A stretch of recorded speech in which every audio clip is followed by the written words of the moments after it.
Mga kapatid, magandang hapon po sa inyong lahat. Nakabalik na po ba yung mga galing ng probinsya? Yung mga nagbakasyon?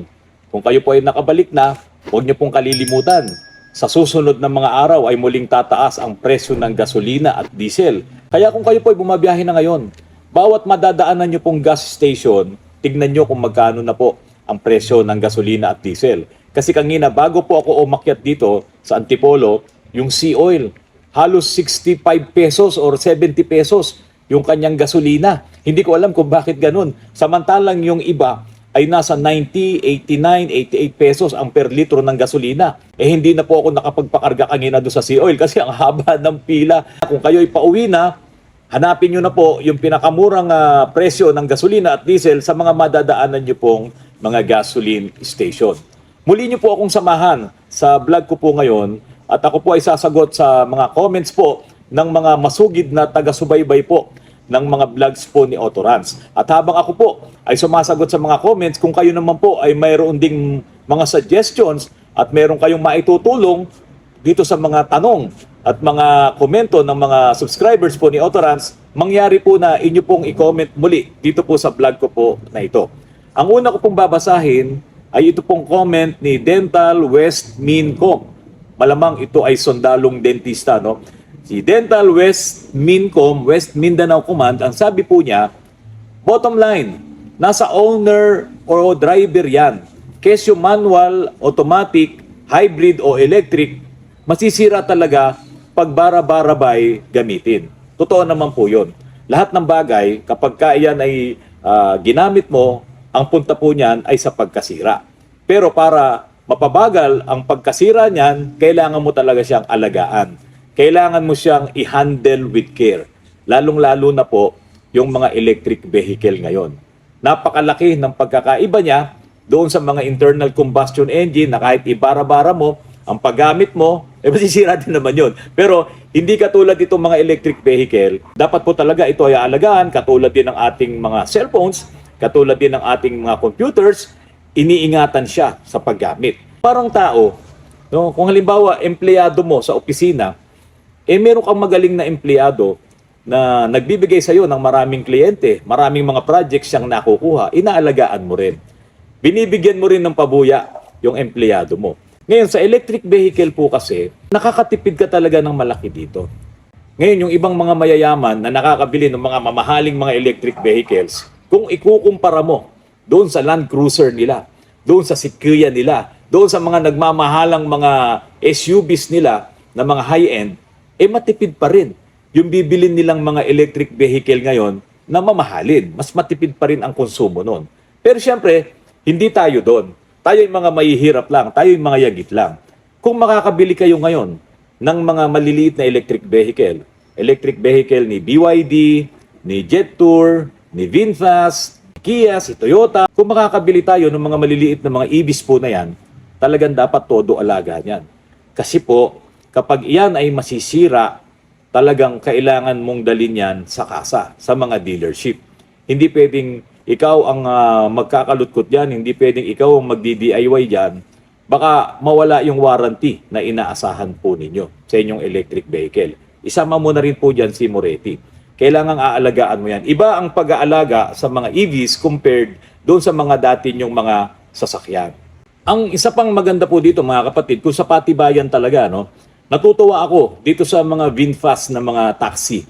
Biro mo ginawang taxi yung electric vehicle. Di syempre kung mahina yung VinFast na yan, baka hindi tumagal yan, baka ilang linggo lang yan, ay makita mong ang dami ng mga nakatambak na VinFast, no, sa mga do sa yarda ng may-ari ng mga taxi po na yan. Pero wala pa tayong nababalitaan. So ibig sabihin, matibay si VinFast. Diba? Tayo naman, wala naman tayong sinisiraan dito eh. Basta sinasabi lang natin, lagi ko po sinasabi sa inyo, piliin nyo yung EV na nakatugma sa inyong pangangailangan. Halimbawa, ang pera nyo ito lang, pumili ka ng EV na sakto doon sa EV na kaya mong bilhin. Baka naman meron kang ang pan-down, tapos ang bibilin mo yung sobrang mahal na electric vehicle, baka lalo kang magka-problema. Baka yung iniisip mo na makatipid ka, lalong maging problema mo dahil hindi ka makababayad ng amortization, mahihila pa sa'yo. Yung EV na binili mo, lalo ka ngayon nagkaroon ng malaking gastos, nagka-problema ka pa doon sa bangko. Alam niyo mga kapatid, kahapon nung nandiyan na po ako sa BGC, sobrang dami ng mga electric vehicle at nangunguna po dyan si BYD. Halos lahat ng mga bumabiyahing sasakyan kahapon diyan po sa BGC, papunta kami sa Uptown Mall, ay talagang puro karamihan mga BYD. Ang dami nila. Nabalitaan ko rin naman po talaga na sobrang dami ngayon ng bumibili ng BYD. Talagang sumisikat po ito pong brand po ng electric vehicle po na ito. Pero syempre, hindi rin magpapahuli yung iba. Si Moretti naman, dahil meron po akong ginagamit na Moretti at sinishare ko naman sa inyo yung mga experience ko, para sa akin, okay na ako dito kay Moretti. Ito naman po yung comment po ni Electrified Life. Ito po ay si Doc Mark Culyao. Kaibigan po natin to. Ito po ang doktor namin. Ang sabi po ni Doc Mark, FYI lang sir, EV batteries nowadays, like the ones found in the VinFast EVs, are not one whole unit. They're made up of cells. They're repairable po. No need of replacing the whole battery pack. Totoo po yun, Doc Mark. Meron nga kaming ginawa na yung Altis, no, na hybrid. Yun po, may mga videos po ako niyan na pwede naman naming palitan lang yung mga nagkaroon ng problema na mga cells, no, yung mga battery packs. Ngayon, kung ang masisira lang ay isa, pwede mong gawin yon. Kaya lang, yung po kasing ginawa namin na Toyota Altis po na hybrid na yon, nalubog kasi sa baha yun. Tama po yung sinasabi ni Electrified Life, si Doc Mark, na pwede naman talaga na magpapalit ka lang ng mga cells or yung mga battery packs po na yon na kung ano may problema. Pero sa totoo lang, doon po papunta yan. Sa ngayon kasi, hindi yan gagawin ng kasa. Ang inyong mga EVs, kapag yan ay nasira, papalitan nila siguro yan, sa tingin ko lang, isang buo. Kasi nga po, magiging unreliable yan kung halimbawa 3 taon mo nang ginagamit, tapos nagkaroon ng problema, yung isang battery pack, yun lang ang papalitan mo. Para po sa amin ng mga electrician, mga electronics, kasi yung mga batteries po na yan ay may mga manufacturing date yan. Kung itong isang battery pack na to ay nasira, posibleng sa susunod ay masisira din yung iba. Mas malaki ang magagastos ni dealers or ni kasa kapag ka po ang pinalitan niya lang yung isa at tapos sumunod na mga araw ang nangyari naman o sumunod na buwan ang nangyari naman ay nasira yung ibang battery packs, so magkakaroon ng mas mabigat na problema po yun. Kaya itong mga insurance po na ito, ayaw nila na i-repair mo yung mga batteries na yan. Kasi once na iyan ay magkaroon ng issue na sunog dahil ini-repair lang ni kasa, naku, ang laki ng magiging damage para kay insurance yan. Paano kung may mamatay pa? Paano kung mayroong aksidente pang mangyari? Kaya si insurance, hindi siya papayag, napalitan mo lang yan, i-repair mo yung battery, lalo na kung iyan ay under warranty pa. Palit po talaga yan ng isang buo. Ngayon, pagdating ng panahon na wala ng warranty yung mga batteries po ng mga electric vehicles po natin, sigurado yan, nako, sigurado, maraming mga magagaling na Pilipino, maraming magkakaroon ng hanap buhay, maraming magkakaroon ng business na yung mga batteries po na yan ay i-repair nila, magpapalit sila ng mga batteries, kayang-kaya po yan ng mga Pinoy. For sure, yan po ang magiging malaking business kapag talagang dumami na ang mayroong mga electric vehicles. Mga kapatid, ito naman po ang comment ni Carl Juan. Sa nangyaring gera ngayon sa Russia, Ukraine, and Middle East, March 2026, gagawa na ng EV mga Japanese car companies. Mahal kasi fuel ngayon and tumaas demand sa EV. 20 to 30 years from now, baka ubos na fuel reserves sa world. Hindi mo mangyayaring maubos yan.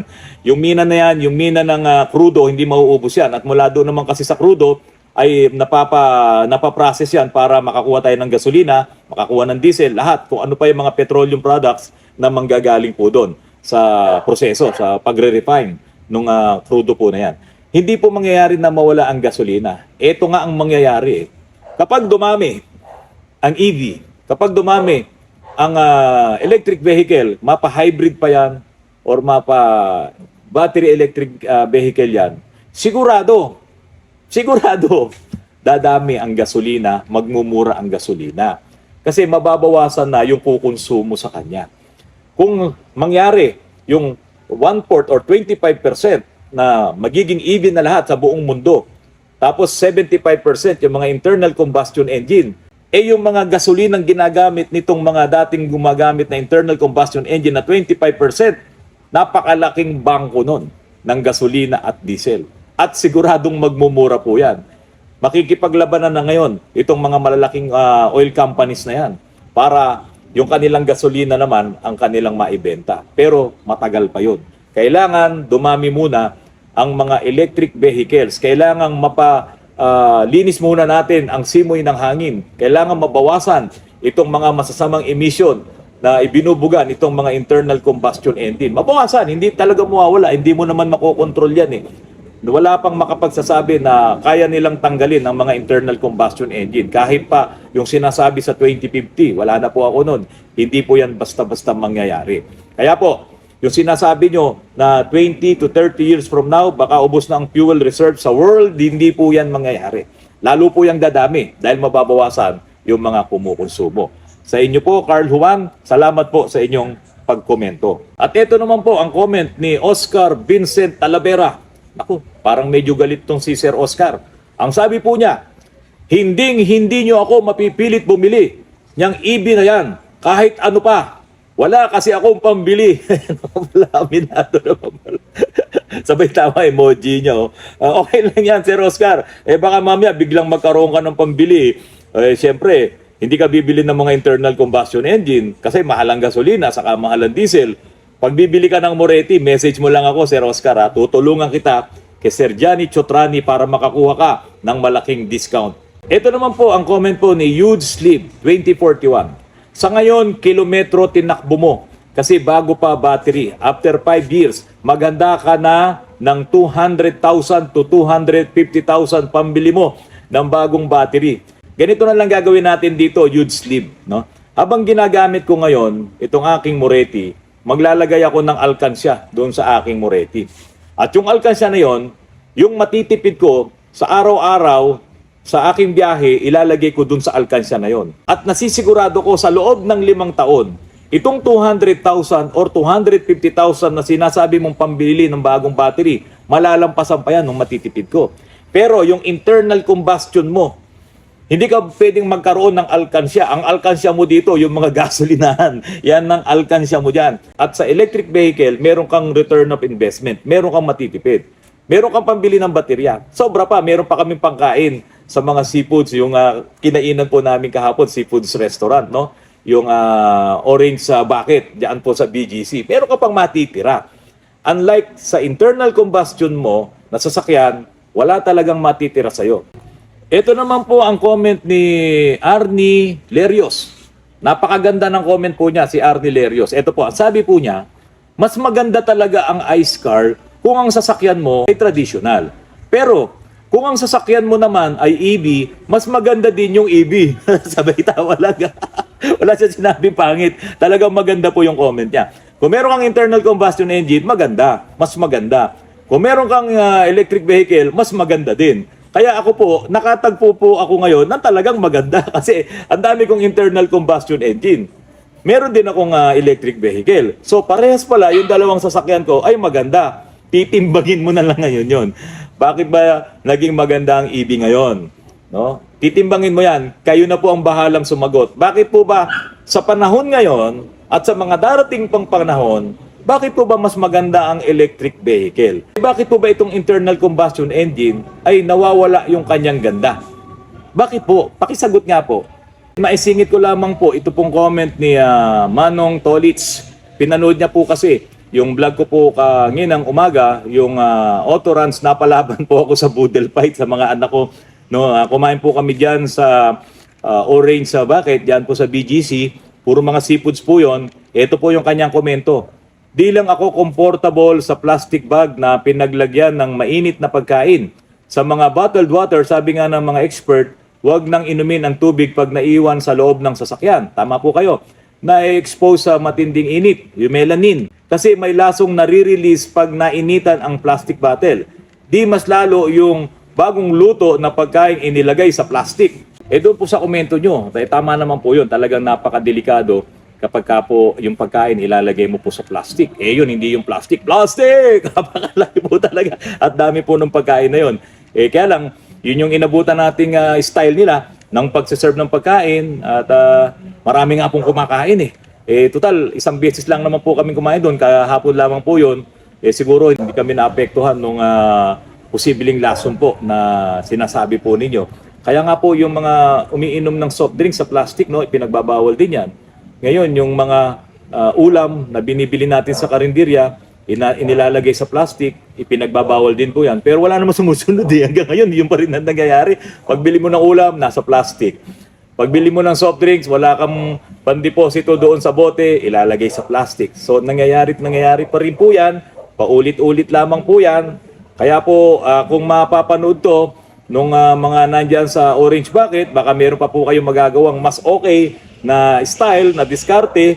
Baka pwede nyo nga pong baguhin na inilalagay nyo sa malaking plastic, no? Yung mga pinagsangkutsan yung mga seafoods, yung limango, yung scallops, yung tahong, meron pang ano yon, yung lobster, no? Marami, halo-halo po yun eh.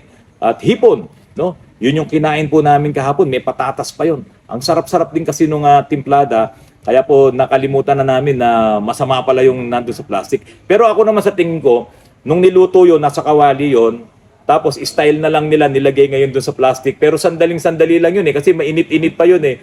Sandali lang dumaan sa plastic yun. Tapos ayun, ibinuhos na doon sa aming hapagkainan. Pero meron pong nag-comment, may sumagot po. Sabi po ni Lore 1314, yan din agad unang napansin ko. Yung restaurant ang dapat maghanap ng paraan na di dapat gumamit ng plastic sa pagluluto. Kahit sabihing safe tulad ng mga oven-safe plastic containers, si Autorans ay gumagamit ng EV car for Green Earth pero yung restaurant ay pwedeng makabigay ng toxin sa kanya dahil sa plastic. Ako pa napansin eh. Sir, ayan na inaamin ko sa inyo ha. Sinabi ko naman sa inyo na meron talagang negative effect po yun. At parang nararamdaman ko ngayon toxin dito eh, no? Parang meron yatang umipit na na effect ng plastic po na yun. Kaya mo, Sir Lore, mabuti na lamang na bring up natin dito sa vlog ko po itong mga gusto nyong iparating sa kanila, yung kanilang style sa pagsiserve ng napakasarap na mga seafoods diyan po sa Orange Bucket, diyan po sa BGC. Mga kapatid, bago ako matapos, alam niyo po ba ang Moretti ay meron siyang cargo van. Ito pong cargo van po na ito ay 2-seaters lang at ang loob nito ay walang mga upuan. Ito ay gagamitin mo na pang business. Napakaganda po nung van po na ito. Meron po siyang torque na 220 Newton meter. Ang motor power po niya ay 62 kilowatts. At siya po ay pwedeng magkarga. Yung fast charge po niya na mapuno kagad ng 2 hours lang ay puno na po itong kanyang battery charge. So ito ay napakagandang pang business na sa sobrang mahal po ng diesel at gasolina po ngayon, kung meron kayong ganitong EV na pang business, no, itong cargo van po ng Moretti, sigurado po na pakikinabangan dito ng husto at hindi kayo maapektuhan ng pagtaas po ng fuel na ginagamit nyo po sa inyong mga negosyo. Kaya puntahan nyo na po ang Moretti dyan po sa Pasig. Tingnan nyo po yung kanilang mga displays dyan. Hanapin nyo po itong modelo po nung sasakyan na to na sinasabi ko po sa inyo. Ito ay si Mugano EV. No, puntahan niyo po ito at makipag-usap po kayo doon. Kayo ay isa sa mapalad na makakabili nitong electric vehicle po na ito na cargo van para po sa inyong mga negosyo. Mga kapatid, maraming salamat. Magandang hapon po sa inyong lahat.